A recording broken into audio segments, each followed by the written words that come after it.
Today, I'm talking with Jessica about what it means to live among God's faithful people. Living in community has been a really important part of my journey as a young single person.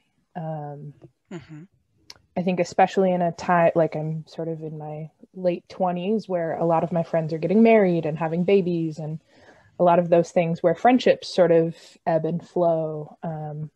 It's a really transient time, I think, for relationships. And so since college, I've made it a really high priority to live with people, and not just to like exist in the same space as people, but to develop deeper relationships. And so when I moved to Walla Walla 3 years ago, I moved in with a family and their 2 kids.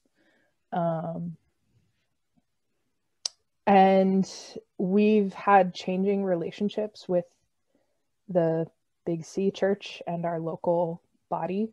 All of us have. And so I think in a lot of ways, our relationship and our community and our commitment to each other has been sort of, I think, what's helped us all stay rooted in our faith, despite sort of the things that change around us. And especially during the pandemic, I think that that's been really vital for all of us. I grew up at Central. If anything, actually, church, in my understanding as a child, was not a religious or spiritual experience, but was a social one or a communal one.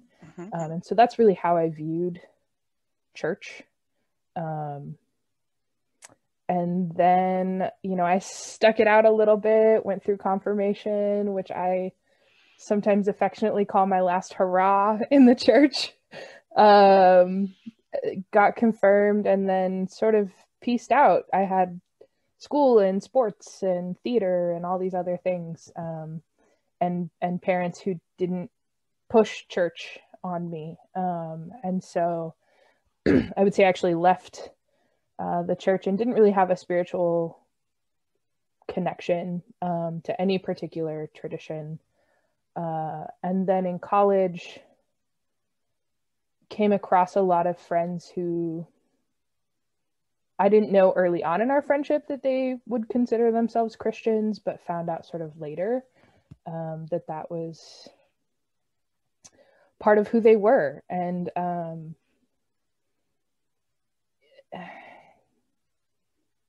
it made them different, but not in a way that was like, ooh, I'm a Christian, so I'm different.